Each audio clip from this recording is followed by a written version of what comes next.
Alrighty, everybody, welcome back. It is High Top Sports Georgia. JT joining us again to look over these Week 8 games. So today we're going to recap what happened last weekend. Crazy week, had a couple OT thrillers. We're going to look ahead to this college football playoff, maybe projecting, seeing some potential matchups, and then cover the big games. Obviously, me and JT each got a doozy with him facing his familiar foe with the Crimson Tide and us going to Austin. So we got a packed show.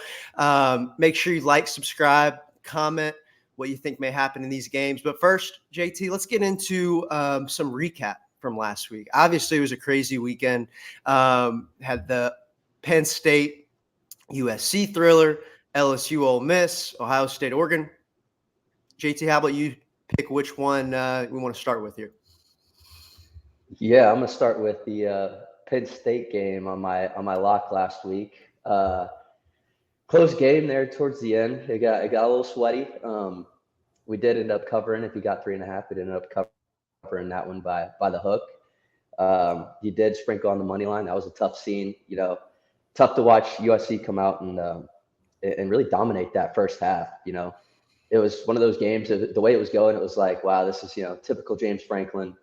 Shows up on a big stage against a team on the road and just can't get it done. And then obviously that tight end for Penn State ended up, I always forget his name, ends up coming out and Tyler just Warren.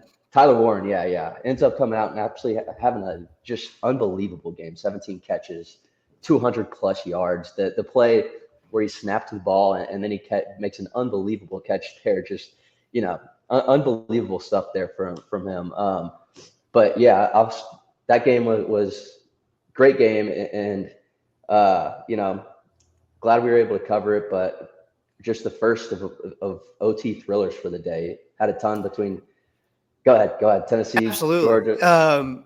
Absolutely. I mean, USC out of the gates, it was kind of like the Georgia Alabama. I mean, the speed for USC, you could see. I mean, they were running around them. The wide receivers at the skill positions were just way better than Penn State. But like you said, I mean, no one heard of Tyler Warren or was seeing what he was doing up until that second half. I mean, he just burst onto the scene. And he almost single-handedly brought him back. So, I mean, it was at first I'm like, oh, this is easy, no sweat at all. But Penn State showing some fight that we haven't seen. Like you're saying, usually Penn State always will lay down and die in those type of games. The last time they were good and like this was what's the quarterback? Trace McSorley. That's the last time I can remember them kind of playing like this. So it's been a while. I know my family members, some Penn State grads, they're happy about that win. Obviously, they got a big one against Ohio State. That'll be a true test. But along with that Penn State OT, I guess that didn't go to OT, did it? Penn State game. No, or did it? It did go to OT. Yeah. Yeah, that's when they won OT. It did go to OT. Yeah. And just to add on to the Tyler Warren thing, it feels like that guy's become their whole offense pretty much. You watch their last 3 games, he's running Wildcat. He's like, the guy's doing everything at this point. They'll just throw Drew Aller out at wide receiver and let Tyler Warren run the show. So if you're an opposing team going to play Penn State, find a way to stop that guy, and you're probably going to end up stopping their whole offense. Absolutely. And that's kind of like what the criticism was like over the last few years with James Franklin. Everything is so vanilla. Like they'll run the ball 2 plays in the row, 3rd and 7, they'll run a slant to their best receiver. Like everything is so scripted. The other team always seems to know what's coming. So seeing these other, trick plays, gadget plays is a sight for sore eyes, I'm sure, for Penn State fans. So we'll see if they can continue it. Again, that Ohio State game is going to be big because Ohio State is turned into a must-win for them. Moving on here, LSU Ole Miss. That was a weird game. I watched the whole thing. Ole Miss, they should have put LSU away. I mean, I cannot believe LSU won that game. I was watching another show here, and someone made a point that LSU plays in these games like 2 or 3 times a year, like these weird games at night where they have no business winning, and they win every single time. Like they pull a game out of their ass 2 times a year. And I not to slight Nussmeier. I mean, he made some great throws. That 4th down throw at the end of the game to take the lead. I mean, it's awesome. there's just some voodoo magic, it seems, at Tiger Stadium there at night. But hey, they got the win. Definitely some hard times in Oxford here with got Lane Kiffin rumors swirling with Florida losing also. You saw Jackson Dart after the game with his Anakin Skywalker mode saying, "Oh, we have to win out." Just so serious. But JT, what do you think about that game? Yeah, I know when we originally talked about it, we kind of got into the over and sparks flying, but the more I was watching that game, the more it went on. LSU's defense has really stepped up these last few weeks. At the beginning of the year, I was sitting there thinking, I'm like, this defense is not good, giving up a lot of points. Obviously, USC just drove up and down the field on all games. Same with South Carolina. It kind of looked like this defense wasn't going to be very good and the offense wasn't going to be able to keep up. But that front seven is dominant, man. They got two guys on the edge that can get after the quarterback. Obviously, Braden Swinson, who we know of from our hometown, has been unbelievable this whole season and getting to the quarterback and causing havoc. And the more I watched it, I was sitting there and I was like, man, if this game were to go over, I think it would have correlated with Ole Miss dominating this game. So it really played into LSU's hands that the game was so tight and they could just kind of hang around there and didn't even have a lead the whole game until that overtime bomb at the end to win it. So it was, I think, for Brian Kelly, a huge win. I think if Brian Kelly loses that game, it's an indictment on him, and people are really starting to talk about him. Does he really belong here? Can he survive in the SEC? And it's that seat starts to get hot, but I think he was able to cool it off a little bit with that win. And hey, LSU's coming around. They're starting to work their name. I think everybody kind of wrote them off at the beginning of the year, and they're kind of working their way into this playoff picture and starting to become a team that maybe a dark horse team that people are starting to hop on the bandwagon a little bit here. So we'll see how it goes these next few weeks with them if they can continue to play well. Absolutely. I agree 100%. Glad you mentioned Braden Swinson. He was, obviously started at Oregon and he was struggling, but this year, I mean, it looks like he's going to, play himself into a, draft pick maybe on the second day, third day. So yeah, that's exciting to see. I'm sure LSU fans are kicking themselves. They would have had half of this defense last year with Jaden Daniels. I mean, who knows what type of damage they could have done. So yeah, I like what you said with Brian Kelly. I mean, I think that's what a lot of LSU fans were frustrated with. Like, how do we have Jaden Daniels, this awesome offense, and we can't get off the field on defense? I mean, I'm sure that was just so frustrating. So he took that criticism, definitely improved for this season, got that linebacker Weeks, number 40 for LSU. He's also a menace, dude. Beast. The eye black, I love that. Love that. We need to see more of that. Well, I like that. Back in the day, I remember we used to see all that, the eye black, like war paint that people would do on their face. I like that. Yeah, all the Texas Tech guys back in the day had the major eye black going on.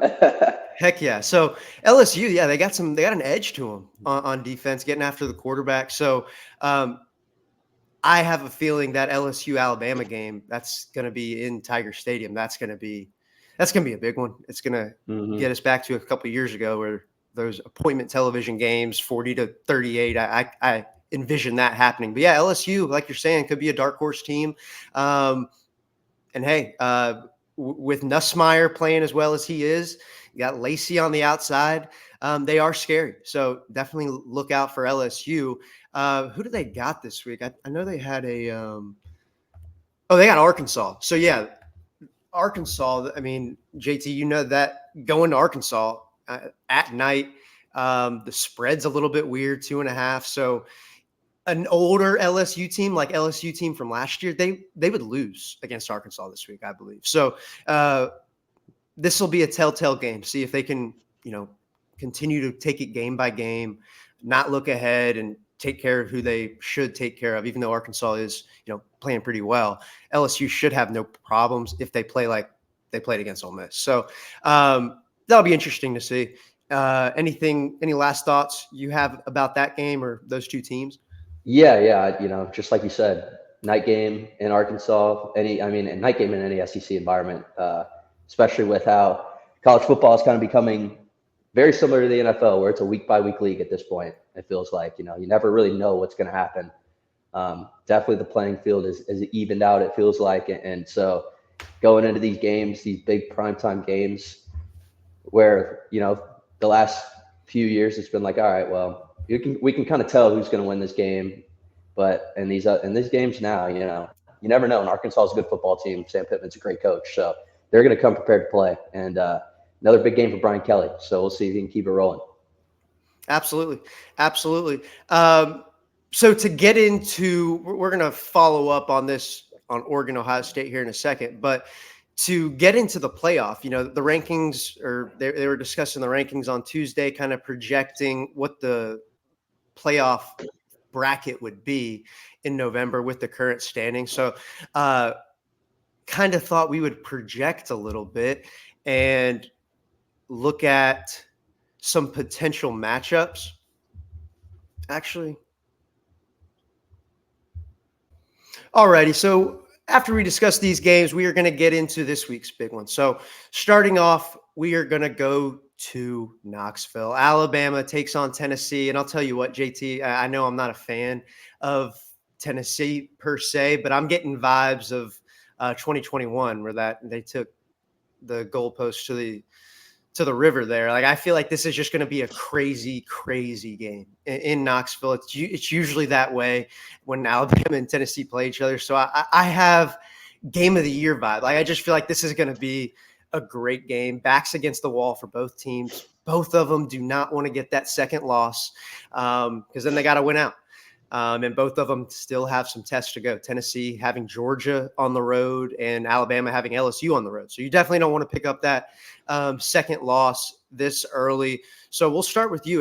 What's your first vibes, first thoughts going into this game against Bama on Saturday? Must win. It's a must win. You got to win this game. Tennessee's last few weeks on offense has looked, it just felt like we can't get on the same page. Obviously, Nico hasn't looked as good as he did at the beginning of the year. It just kind of feels like we're off. Like it feels like we're off. We're over. There's been some overthrows. We can't really connect on these deep balls that we need to hit. And Josh Heupel's offense, obviously, Dylan Sampson has been awesome, and we can run the ball, but we got to start getting the pass game going again. I think it's hard when I look at this game, especially with Tennessee not having Keenan Peely, with him being out, and that leader on defense for us. It feels like it's going to be a high scoring affair in this one. I think this is one of the first games, if we can get on schedule here, that Tennessee will go over this line of 56.5. I think, just like you said, this feels like game of the year vibes. This is the national championship for, well, at least Tennessee fans. It's been the national championship for a long time. I don't know about Alabama fans, but it feels like this game has that national championship feel for us. We have to win this game. There's no doubt about it. We have to win this game. Yeah, you're right. It's a rivalry game, and I know Tennessee had that stretch where they didn't beat Bama for a while, but once they got that monkey off their back, it seems like, especially now that Saban's gone, these teams are more evenly matched. Like, it's not – I know, again, I'm not a Tennessee fan, but it's not the same as when Saban was there, where it's like always these things have to happen for us to win. Like, everything has to shape up perfectly. I just feel like Tennessee's going to have more confidence. Like I thought Georgia would against Bama. Without Saban being there at home, I think Tennessee is going to be confident after pulling that game out against Florida, who they've also struggled with. They didn't play their best, but they won the game. So sometimes that's all that matters. The defense is playing well. The offense is struggling, right, with Tennessee, Nico. But the defense is playing very well, and that will keep them in the game. Like, if they can contain Milroe with that defense, get after him early, pressure him, just make this a grimy game. I like Tennessee's odds. And, you mentioned the over. I actually kind of like the under in this game. I mean, Tennessee's defense has really impressed me. Milroe has not impressed me over the last few weeks, ever since that first, I don't even want to say first half against Georgia, first quarter and 2 minutes. He has not played that well. I mean, decision-making is not all there. Obviously, he can run out of jams and run across the defense with the 4.2 speed whenever he wants, but the offense is not clicking. I haven't heard much of Ryan Williams over the last few weeks. He's not getting in the end zone like he was. So I kind of feel like this is going to be a grimy, like 20-13 type of game. kind of like the Florida and Tennessee was. I look to Heupel, and I'll kick it to you after this. I kind of look to Heupel to open things up a little bit this week. It seems like they're trying to keep things vanilla for Nico a little bit, and it's not working. Like, defenses are beginning to predict what this Tennessee offense is going to do. It's kind of what I was saying about Penn State last year. Run the ball a couple times, throw it on third down. That's kind of the vibe I'm getting.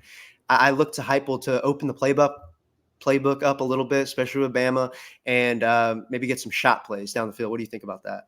Yeah, definitely. It kind of feels like obviously Apple's been leaning on the defense for these last few games, and I think he's kind of had the mindset of, well, Dylan Sampson can really dominate a game, and we can run the ball, keep it close, and let the defense, hopefully make a play, which they have in these games, creating turnovers and giving us good field position to be able to run the ball down the red zone.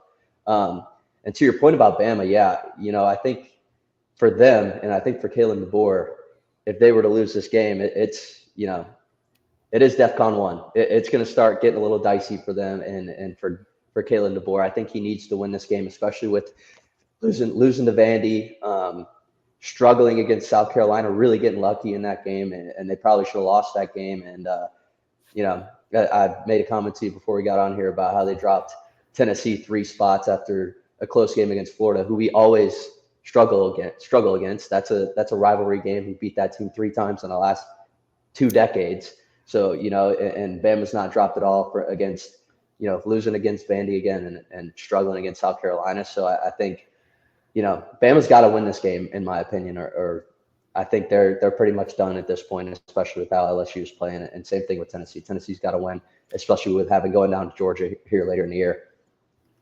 Yeah, I do agree, though. I think pressure probably more on DeBoer. Not probably. It is on him. I mean, if he loses this game, I can just see a shot of him down in the fourth quarter, orange all around him, frowny face. Like, oh, I got to go to Tuscaloosa. I got to wear a college shirt at this press conference. They're going to ream my ass for another hour. I can just – things get hairy quickly for Alabama if they lose. And, like, that pressure – to win every single game, sure, Nick Saban can handle it, but Kellen DeBoer in a first year in Alabama, that's too much to ask for, right? I mean, you don't want to put yourself in that position, but I think the pressure being on DeBoer helps Tennessee, and I do think Tennessee is going to win this game. I think it's going to be a low-scoring game. But like I said, I think it's 20-13, 20-17, Tennessee in the under. That would be my pick, and we'll be talking about maybe DeBoer going back to the MAC conference next week. JT, what do you think? What's your bet? 3-point home dogs.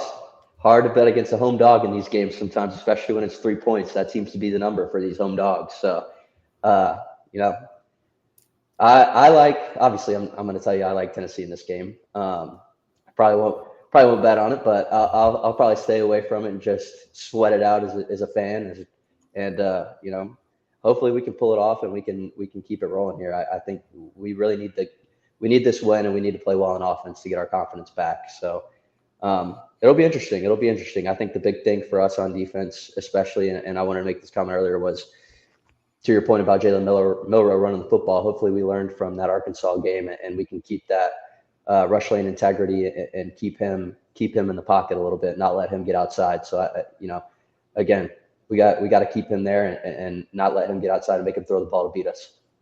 Absolutely. Putting him in obvious passing downs early, that will be big. That's what hurt Georgia, is they were in so many 3rd and 4s, 3rd and 5s. We didn't know what they were going to do. Takes a guy out of our secondary. So, yeah, I think winning on 1st and 2nd down would be big to get him into a passing situation on 3rd. But, yeah, it's going to be a good one. Like I said, it looks like we're both on Tennessee. And I like the under.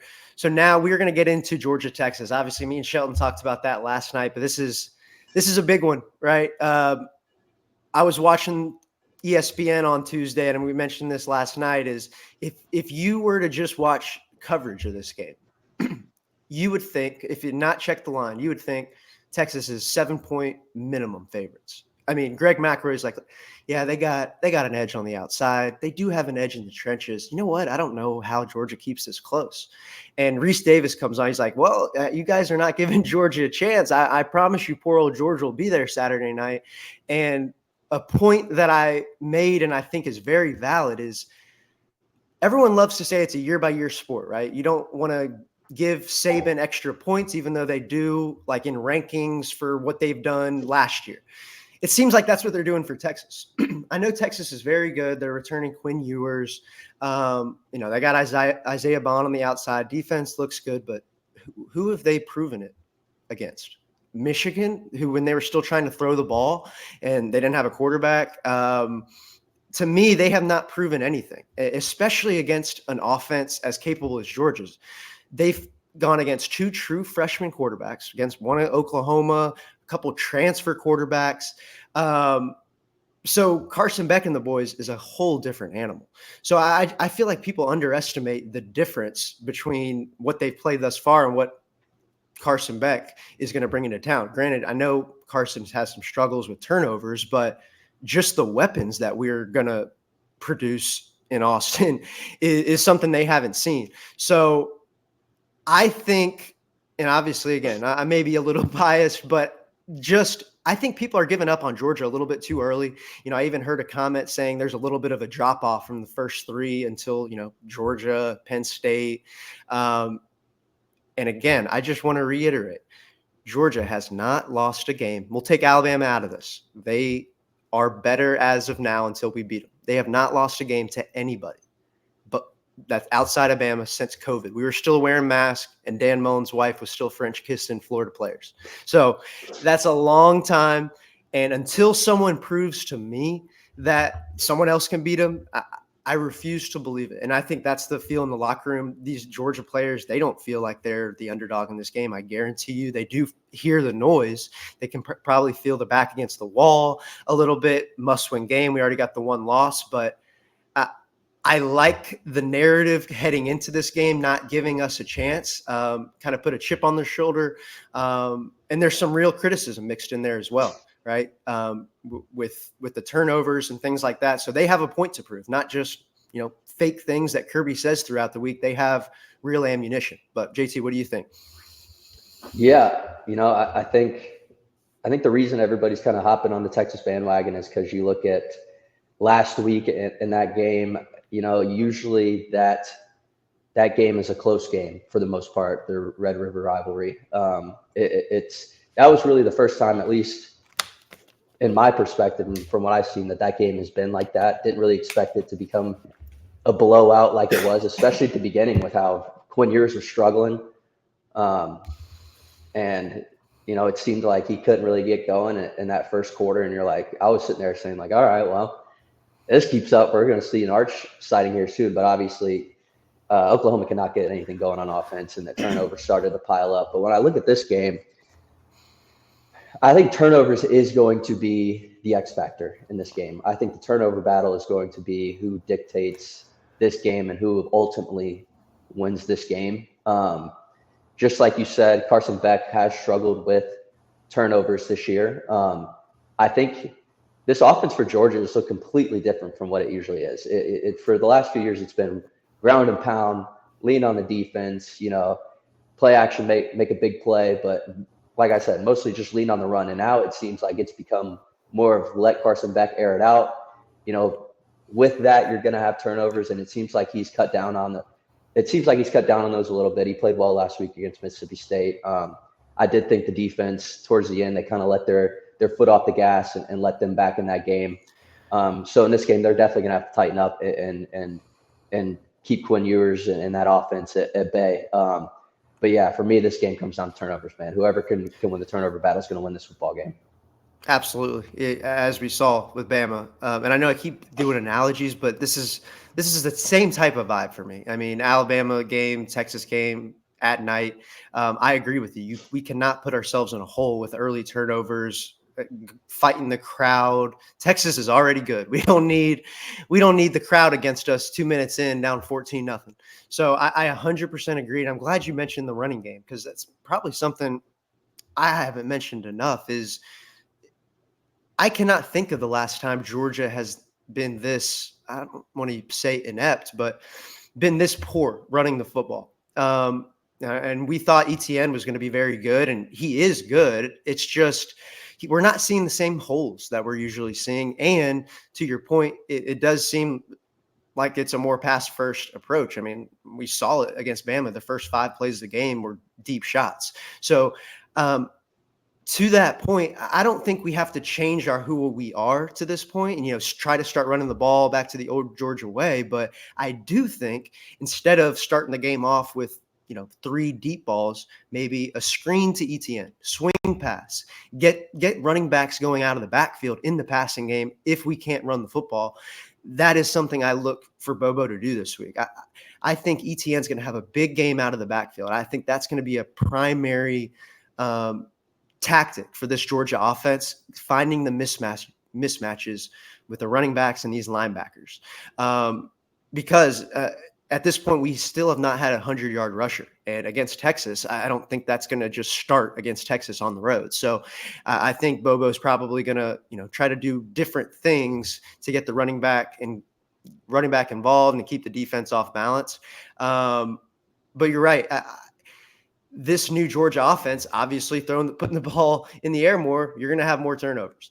But I think that Alabama experience is going to be so valuable for this, and Georgia's going to already come in with that experience. And I like dogs money line. I'll take the points at +5. But this is my main point with this game. And JT, tell me if you agree. I am willing to bet, and I will, that we see a team closer to Clemson, a Georgia team closer to Clemson than we do first half against Bama, right? I mean, that will not happen again. They cannot play that bad, I don't think. That's my main thought is there's got to be somewhere in the middle. And somewhere in the middle will keep it a game. Yeah, I think if you're Georgia coming into this game, where Georgia appears to be weaker, at least from my perspective, is in the trenches, right?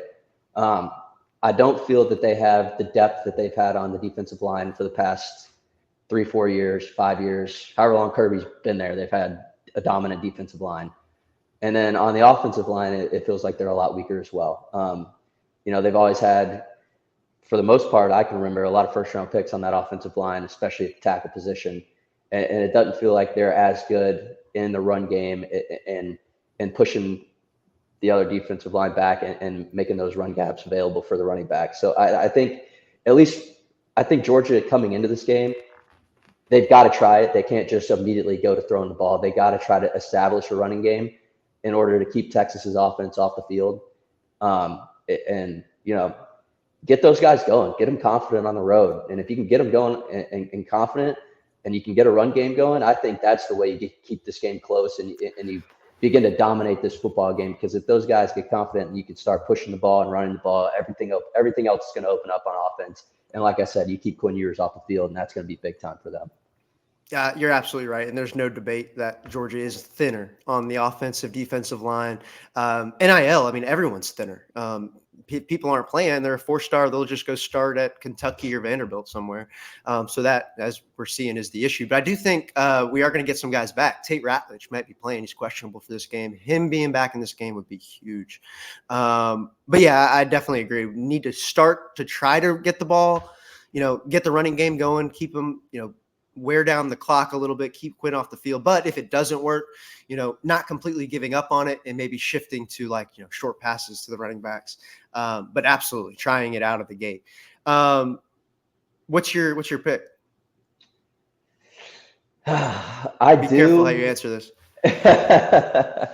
No, this game, it feels like, on the spread, I can see here, Georgia's got 56% of the cash and 55% of the ticket. It feels like a 50-50 game. People love the over in this game. 74% of the cash on this one, and over 45%, over 55% of the tickets are on the over in this game. So I do like the over in this game, and I really like Georgia +5. I think this game is going to be close. As much as I say Georgia needs to keep this game, I think it'd be better if Georgia were to keep it low scoring. But I really think this game is probably going to turn into a shootout. just knowing how both of these offenses are operating at this point. So my pick in this game is the over 57. I think this game is going to turn into a shootout, and maybe in the first quarter it's close and it's ground and pound and it's grimy, but I think it's going to open up as that game gets going. Yep. I And think there's going to be there should be a lot of big plays in that game. Let me put it that way. I think there's a lot of shot plays, a lot of big, long touchdowns in this game. So I agree. And, Texas's defense is ranked, I think, number 2 right now. But again, they have not played anybody. The most experienced quarterback they've played was USSSA or UTSA. USSSA. That's been a long time since me and JT have been in USSSA circuit. But so baseball. but yeah, I think this Texas defense hasn't been tested. So I agree. It's that a shootout is the most likely. Alrighty, yeah. So we both got the dogs, keeping it in a close game. One other point, kind of just with the playoff, is 2 losses. Yes, where everyone's thinking a 2-loss SEC team is going to get in. Like Tennessee, Alabama, Georgia. If they have 2, they're probably going to get in. You can't pick up the 3rd, right? So losing this game would not be optimal for either Georgia or Tennessee, but it's not the worst thing. If you're not in the SEC championship game, you don't have to play that extra game. And you're just, go right into the playoff. I don't think that's the worst thing in the world. You know what I mean? Like, obviously you want to win the SEC, but, let's say Georgia loses to Texas, Tennessee beats Bama, Georgia beats Tennessee. They both got 2 losses. I think they both get in, and they don't have to play the SEC championship. And we want to win the national championship, right? Make no mistake about it. So I think that is not the worst thing in the world, is a 2-loss team that misses the SEC championship. So yeah, I just wanted to throw that out there. Lastly, me and JT are going to get into our locker up segment, giving our picks of the week. Last week was not good for me. Did not win mine. Ohio State, Oklahoma both sold me. JT, Penn State, USC bet cashed. So we will start with the winner. Winner tees off. JT with your bet. All right. I am going to start with the noon Nebraska-Indiana game. I think this game Took mine. I think this game is going to be great. Obviously, Indiana, Frank Cignetti's done an awesome job with this team. They've looked incredible to start the year. And then Matt Rule doing what he always does with these programs that have been in the dumpster for a while, bringing them back. Nebraska has looked pretty good, and they're definitely looking better. They got Patrick Mahomes Jr. playing quarterback, cost play, but my pick in this game is going to be Nebraska plus 6.5. I think Nebraska comes into this game, and I think they're going to, I think they keep it close. I don't really think Indiana hasn't really played anybody at this point, and I think this is going to be the first real test for them. I think this is a big game for Nebraska, and Will Compton and the boys. They got to go in there and they got to make a statement at 6.5. And honestly, I'm going to do it again. Home? Are they home? No, they're on the road. They're on the road this week.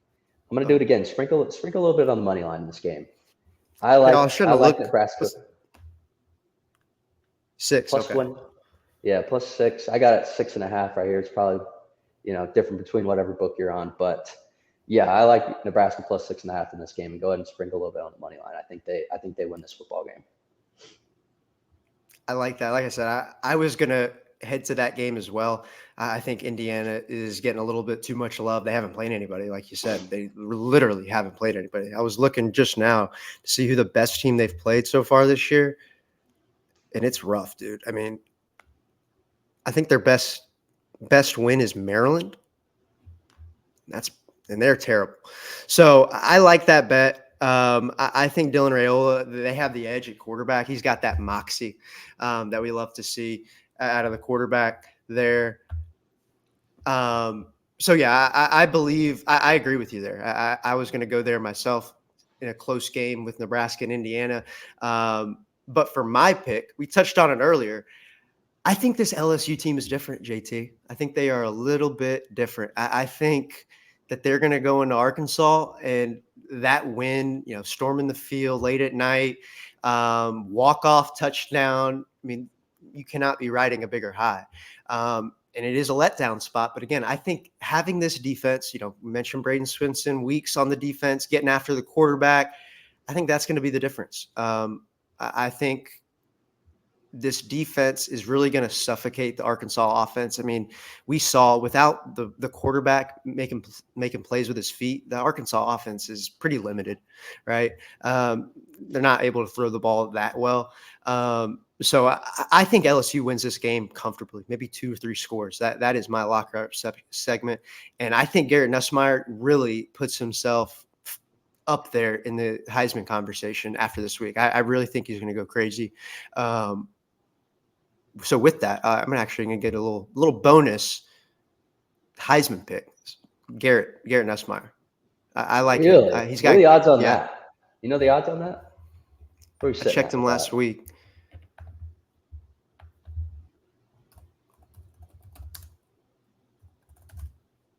Probably it is decent amount of value on that one.